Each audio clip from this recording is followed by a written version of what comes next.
guess we're going to start by discussing what you need to do before you seal.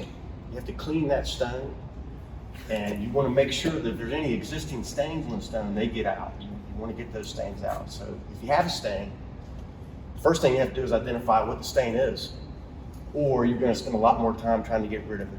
If you can identify what the stain is, rust, oil, things like that, then you can use the correct product to get rid of it quickly. Keep the job going. But once you address the stains, then immediately before you seal the stone, we recommend taking like denatured alcohol. You want to clean off any dirt or any grime that's on that stone, make it perfectly clean. And the good thing about denatured alcohol is that it dries very quickly. If you have to do a more extensive cleaning and use water and cleaning chemicals for that, then you really need to wait for that stone to be perfectly dry. And that takes a while. A lot of times there's moisture inside the stone that you can't see or feel, but it's there. And if the solvent in the sealer meets that moisture, that can mess up the cure. So you want to make sure that stone is perfectly clean and perfectly dry, and then you're ready to seal. Exactly.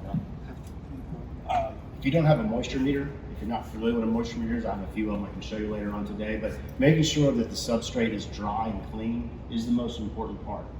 That's where the problems are going to start. And like John said, a lot of the silicone families, whether they're silane, siloxane, or fluorocarbon, they're going to react with the water that's in that moisture that's in that stone.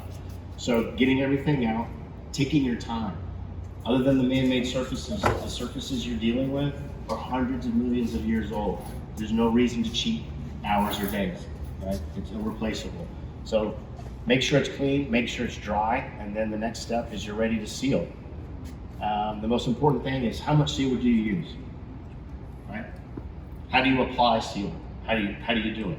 Depends on the substrate, depends on the area. Is it vertical, is it horizontal? The absorption rate, if you can get a Corey spec on the material, let's see 97 ASTM and find out the absorption rate. But it's all about measuring. We give a chart that gets you closer to the pen, finish, and the material, so that you know what's the most important thing that a fabricator does. Starts with the M, ends with the E. Measure, right? Okay? It does not stop when it gets to sealing.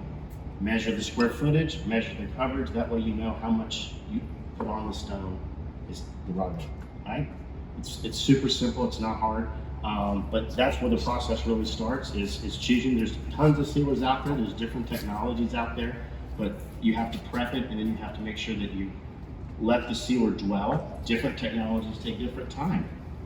You might be in a hurry, but the sealer's not in a hurry. Depending on the solvent or an oil-based or a water-based and what family it is, it has to do its job. It has to take time, okay? If you remove it too soon, did you remove the carrier or did you remove the sealer?